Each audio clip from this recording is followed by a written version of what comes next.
Ada banyak aspek di situ. Kita melihat ada aliran yang diceritakan oleh banyak sumber dan pihak kepolisian menunjukkan bukti-bukti itu.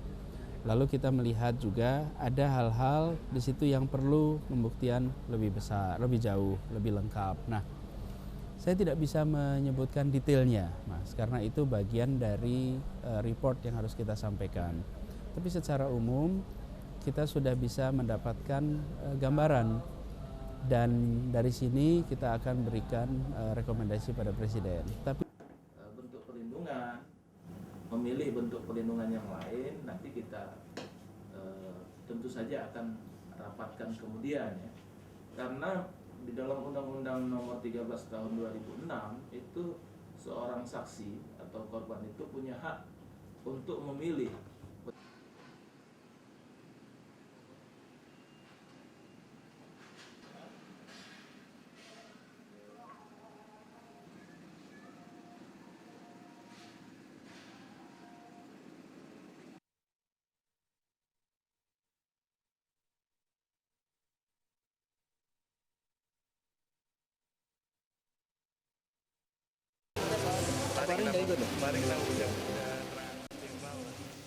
Pria berkemeja putih ini bernama Ari Muladi. Ari berada di sebuah hotel berbintang di Jakarta. Rekonstruksi yang digelar oleh pihak kepolisian ini berlangsung semalam.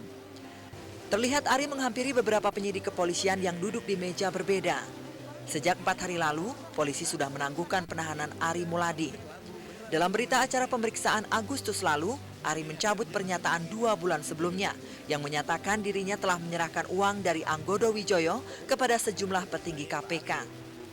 Menurut pengacara Ari, Sugeng Teguh Santoso, kliennya memberikan uang senilai 5,1 miliar kepada pengusaha asal Surabaya, Anto Yulianto, yang mengaku kenal dengan pejabat KPK. Anggodo adalah adik kandung Anggoro Wijoyo, pemilik PT Masaro Radiocom yang tengah disidik KPK. Menurut kuasa hukum Ari Muladi, Sugeng Teguh, Anggodo pernah meminta Ari Muladi agar tetap konsisten mengaku pernah menyetor uang kepada pimpinan KPK. Dugaan suap Anggoro Wijoyo kepada pimpinan KPK terungkap dalam pertemuan Antasari dengan pemilik PT Masaro Radiocom tersebut di Singapura. Atas laporan Antasari, polisi kemudian memeriksa sejumlah petinggi KPK. Polisi akhirnya menetapkan 2 pimpinan KPK, yakni Chandra Hamsa dan Bibit Samatrianto sebagai tersangka kasus dugaan penyalahgunaan wewenang. Jadi diserahkan ke Pak Atik dan Pak Yasin, Pak, berdua. Nah, iya, Yasin ini saya takut begini, Adik kalah. Yasin, saya khawatir Yasin ini orang lain digunakan ini Yasin gitu loh. Gitu loh. Apa Yasin betul gitu? Baru Pak Atik, Pak. Enggak, gini loh maksud saya. Ini namanya siapa? Mungkin Adik kenal gitu, ya kan? Ini namanya siapa, Pak? Tony. Tony, Pak. Tony. Yang ini. Iya, Tony. Ini Pak Tony. Iya. Ya toh? Ini yang tidak perlu Tony. Enggak, yang Bapak ini yang duduk ini. Oh, bukan, ini Pak Siapa namanya? Edi, Pak. Nah, bisa kan nanti saya bawa orang lain. Saya bilang ini Pak Edi. Iya. Oh, Itu Yasin. Paham nggak maksudnya? Gitu loh. Nah, itu maksud saya. Apa tuh Pak Yasin betul nggak? Atau Yasin yang di... Adik, iya. Nah, mukanya bener Yasin nggak gitu loh, supaya nanti adiknya pura-pura ngaku ini loh Pak Yasin, padahal bukan Yasin. Gitu. Dalam pertemuan singkat di Singapura tersebut, Anggoro Wijoyo dapat mobil dari negara. Bukan dari Anggodo ya Pak ya? Kalau Anggodo ngasih panggil Anggodo ke sini, kalau dia berani ngomong saja bilangkan dapat itu, saya tangkap dia. Saya masuk lagi di polisi, balik saya ke polisi, usus nangkap dia. Nggak mungkin Anggodo itu orang baik-baik, nggak ada hubungan urusan dengan kasus ini kok. Dia hanya datang ke sini yang membawa permohonan si Anggoro. Anggodonya membawa permohonan si Anggoro. Urusannya apa? Kalau saya hubungan sama Anggodo hanya ngecek mana mau saya mau ketemu sama Anggoro, hanya gitu aja. Nggak ada hubungan. Kenapa dia harus ngasih mobil? Emangnya gila apa ngasih mobil kepada kita, nggak ada urusan.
mungkin mulai dari pusat sampai tingkat daerah, provinsi, dan kabupaten. Yang kedua, mohon juga saudara jelaskan soal yang sangat aktual pada saat ini, yaitu mengenai kasus Bibit dan Chandra. Yang jelas-jelas di mata publik dinilai proses hukum yang dilakukan oleh penyidik kepolisian di luar logika akal sehat hukum maupun akal sehat demokrasi.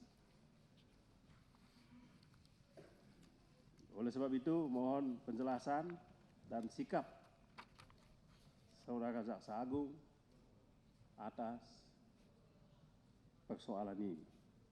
Untuk mempersingkat waktu, kepada Saudara Jaksa Agung kami persilakan.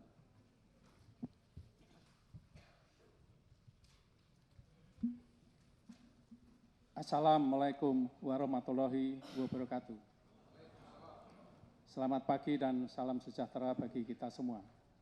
Saudara Ketua Komisi 3, Wakil Ketua, dan para anggota Komisi 3 yang saya hormati, sebelum kami memberikan jawaban atas pertanyaan tertulis dari Komisi 3 dalam rapat kerja ini, perkenan saya untuk memperkenalkan diri dari jajaran Kejaksaan. Pertama, Wakil Jaksa Agung Abdul Hakim Ritonga sudah mengundurkan diri pada hari Rabu karena namanya tersebut dalam rekaman. Di samping kanan saya adalah Jaksa Agung Muda Pembinaan, Saudara Darmono. Di samping kanannya lagi adalah Jaksa Agung Muda Intelijen, Saudara S. Kamto. Di samping kanan lagi adalah Jaksa Agung Muda Pengawasan, Saudara Hamsah Taja. Di samping kiri, Jaksa Agung Muda Tindak Pidana Khusus, Marwan Effendi. Di samping kiri saya lagi, Jaksa Agung Muda Tindak Pidana Umum, Kemal Sofyan.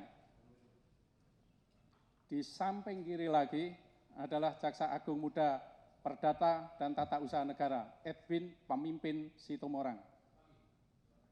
Di samping kiri saya adalah Jaksa Tinggi DKI, Andi Nerwanto. Selanjutnya akan kami menjawab pertanyaan tertulis. Berdasarkan alat bukti yang ada dalam berkas perkara, tidak diketemukan adanya perbuatan yang dikriminalisasikan terhadap dua pimpinan KPK nonaktif, yaitu Chandra Hamzah dan Bibit Esrianto. Berdasarkan alat bukti yang diajukan oleh penyidik kepolisian, dalam berkas perkara terdapat indikasi kuat kedua tersangka telah melakukan perbuatan pidana sebagaimana yang diatur dalam pasal 12E dan pasal 23 Undang-Undang Tindak Pidana Korupsi, dan berkas tersebut baru dalam proses tahap pertama dan masih dilakukan penelitian secara seksama oleh jaksa. Sedangkan mengenai dugaan keterlibatan pejabat Kejaksaan Agung, yaitu Abdul Hakim Ritonga, Wakil Jaksa Agung dan mantan Jam Intel Wisnu Subroto, karena namanya disebut dalam transkrip rekaman, telah dilakukan klarifikasi kepada yang bersangkutan dan kedua pejabat tersebut menyatakan tidak terlibat dalam kriminalisasi dimaksud. Sedangkan AM Ritonga sebagai Wakil Jaksa Agung pada hari Rabu telah membuat surat kepada saya secara tertulis untuk mengundurkan diri dari Kejaksaan Agung dengan alasan bahwa guna menjaga nama baik institusi. JK juga oke sih, Pak.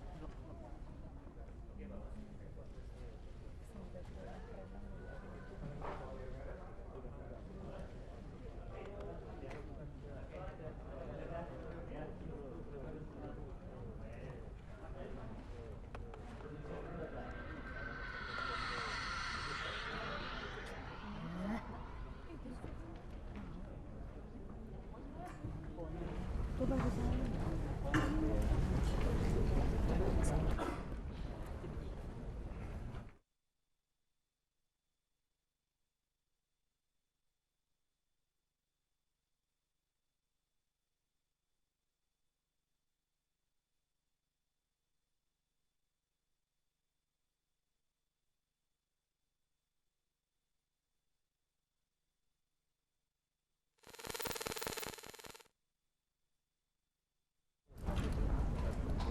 yang saya sebutkan tadi, kurs kita melonjak-lonjak, cadangan devisa kita unlock dalam waktu sangat pendek dan jumlah yang sangat besar. Ini sangat mengkhawatirkan.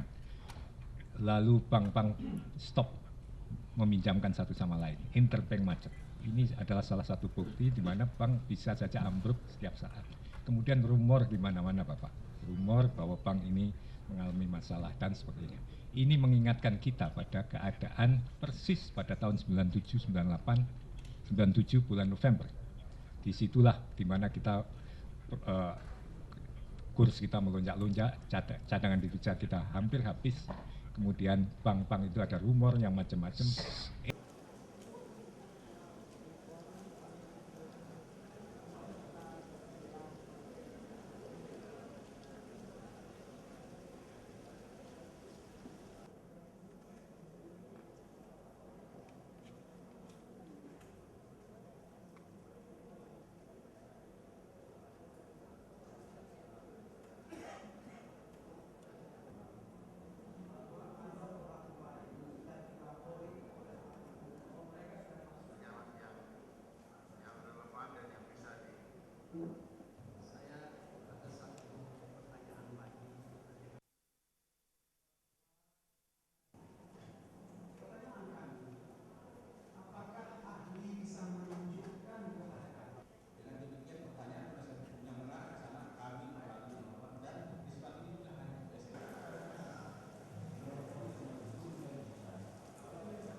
Oh, kalau cuek enggak Mbak ya.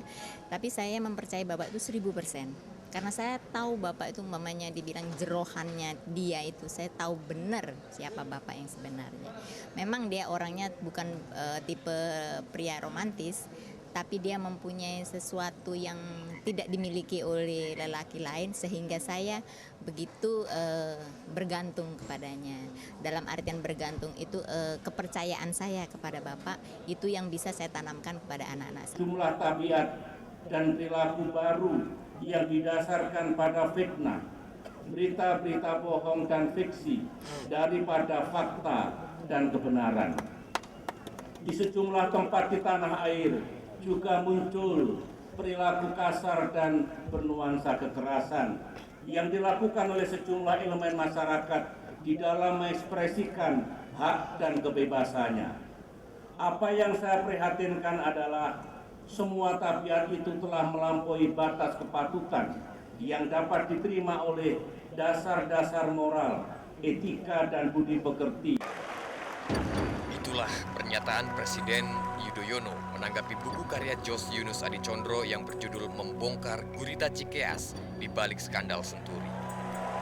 Setelah beberapa kali Presiden Susilo Bambang Yudhoyono melontarkan pernyataan yang menilai merebaknya berita kasus Bank Senturi yang mengkaitkan dirinya sebagai fitnah, kali ini nama Presiden Yudhoyono kembali disebut-sebut menerima aliran dana untuk pemilu 2009 melalui sejumlah yayasan yang dibentuknya dalam buku karya Jos Adicondro tersebut.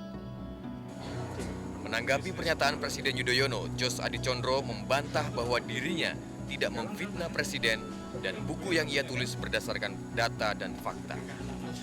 Jos justru akan segera menerbitkan revisi bukunya tersebut, meskipun buku yang berjudul Membongkar Gurita Cikeas di balik skandal Senturi belum resmi diluncurkan, karena menurutnya masih banyak hal yang belum diungkap. Buku ini malah baru sebagian saja yang saya beberkan di sini. Karena misalnya yang tadi yang tentang Bank BTPN itu mendapatkan 2 miliar dari memberikan 2 miliar kepada tim sukses malah belum masuk. Saya juga belum memasukkan bahwa di dalam pemilu 2004 tim sukses SBY atau koordinatornya TB Silalahi di Sumatera Utara membagi duit ke gereja-gereja itu sebagai taktik. Sebenarnya kemenangan SBY bahkan tahun 2004 apalagi 2009 sangat machiavellistis. Kalau itu dianggap fitnah, silahkan gugat saya atas dasar fitnah. Tapi saya akan bongkar lebih banyak lagi dan akan lebih banyak lagi data yang akan diberikan orang ke saya.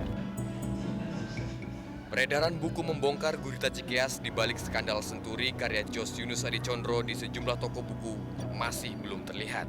Meski demikian, pada sejumlah toko buku besar di Jakarta Yogyakarta, dan Surabaya, buku tersebut sempat beredar, namun kemudian ditarik kembali dari peredaran.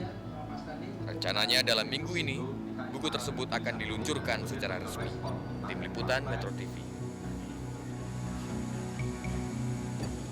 Saya tidak pernah menjadi staf di Bravo Media Center. Atau bagian dari Bravo Media Center? Saya tidak pernah menjadi bagian daripada Bravo Media Center.